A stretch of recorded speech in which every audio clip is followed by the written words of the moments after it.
exactly we can just use this bank application. Okay.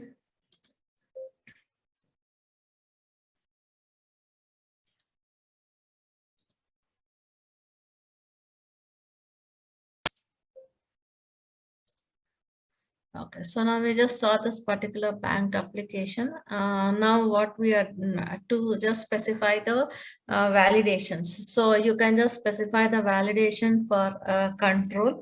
So now how do you specify the validation for the control? So now you can just see here bank name is there, new form control. So here what I'm doing is I'm just giving validators. So you can just control the entire operation from the component.ts file itself. Validators.required. Previously in the morning session, when you are giving the validators whatever is there in the HTML form. Okay, so you gave it in the HTML form as required, that is in template driven forms. If you are using a required reactive forms, what you are doing is you are giving the validations in the excuse me. So you are giving the validators in the component class. So validators dot required. So you are just giving validators dot required. Then validators dot I have just given minimum length. It should be of 10 characters. Validators like pattern. You can just use even the expressions also. So pattern, whatever the pattern you need, you can just specify this particular pattern. So apart from this, you can also just give like this validators. So validators dot, if you can just see here, you can just required email if you want just to give it in the form of an email, length, maximum length, minimum length. So all these things are the validators which you would like to specify. You can just specify. You can just use the regular expressions also. So now these are the set of validators which we have specified for this particular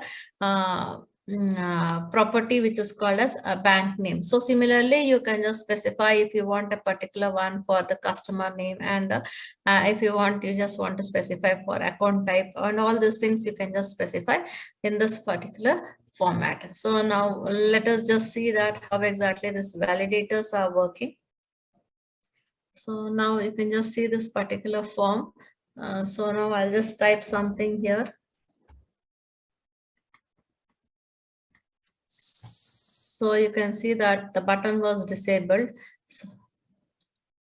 So here you can see that the button is disabled what I have given. Now the condition is it is disabled because this should be having a required field validator. Then the second thing is it should have a minimum length of around 10, and it should have both uppercase and lowercase. So now I'll just enter like this. Okay, so you can just see that it has been.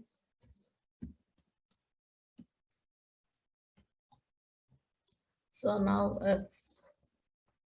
it is only 1, 2, 3, 4, 5 characters. The minimum length of 10. Yeah, maximum length of 10 we have given, so it is not. So now once it is 10, you can see that when during the validators, it is trying to disable and enable based upon the conditions, the validations what we have given.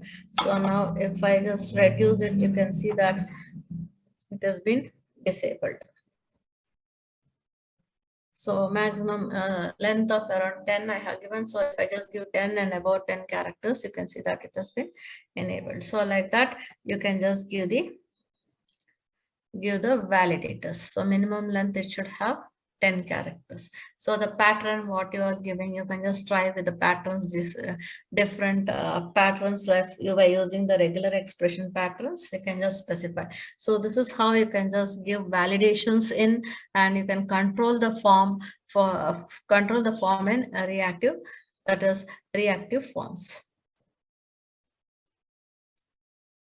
Understood?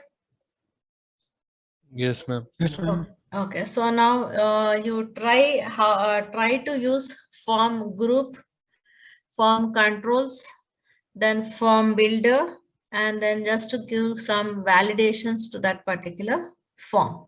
So these things now you try. You can just use this banking module, banking method only. But what I mean to say is create a module first. Okay, so you first create a module. After creating a module, you create the components within that particular module.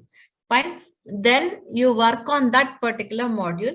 So when you are trying to import it, first you import it into your app module and just see whether you're able to access it or not. If you're not able to access it, then put it into that particular module itself.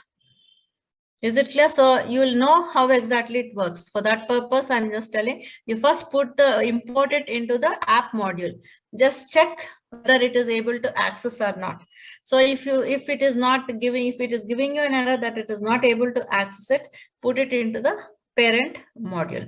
So first you are going to create a module, and then within the module, you are going to create the component. And for that particular component, you use this reactive forms. Is it clear? Yes, ma'am. Yes, ma'am. Okay, now you try that part of it. Then later on, we will just see some more part of